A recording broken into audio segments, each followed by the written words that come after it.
Entre a partida correspondente ao 2018 e o adianto da primeira das liñas do 2019, o Plan Concellos da Deputación vai deixar en Vilagarcía 2,5 millóns de euros para o desenvolvemento de proxectos. Este ano o Plan Concellos vai xuntar os orzamentos da liña 1, da liña de inversións, tanto do ano 18 como do ano 19, co cual se van a incrementar en un 72,06%.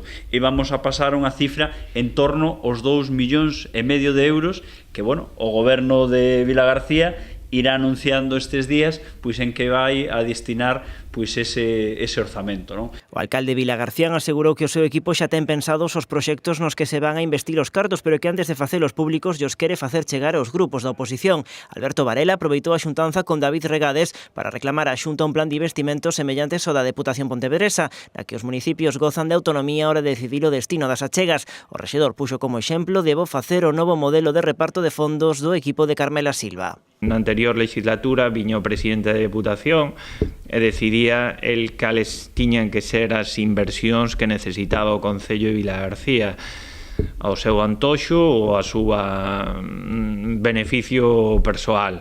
Neste caso, a Deputación, que coñece plenamente, que veñen do mundo local, tanto David como a propia presidenta, levan moitos anos facendo un traballo no Concello de Vigo, saben que os que mellor coñecemos as necesidades dos nosos concellos somos os alcaldes, somos os concelleiros, somos os que estamos na xestión do día a día. O alcalde Mailo, deputado provincial, aproveitaron para supervisar as obras da Escola Infantil de Vilaxoán, que se están a construir con fondos do Plan Concellos do 2016. Segundo Rabella, o centro debería estar rematado no segundo semestre deste ano. A pesar do laberinto de tubaxes, dixo o alcalde que se atoparon na parcela. Y lo primero que queríamos era corregir ese problema, que los vecinos después no tengan ningún tipo de problema, como ya estaban teniendo allí el lavadero, corregir todos esos problemas de saneamiento que puede haber en el solar, y eso fue lo que ralentizó un poco esas obras de construción de la guardería. Outra mellora que se vai a cometer de xeito inminente na vila é o arranxo da Praza de Galicia, tamén con cargo ao Plan Concellos da Deputación. Alberto Varela indicou que a reforma deste espazo vai comezar a semana que ven,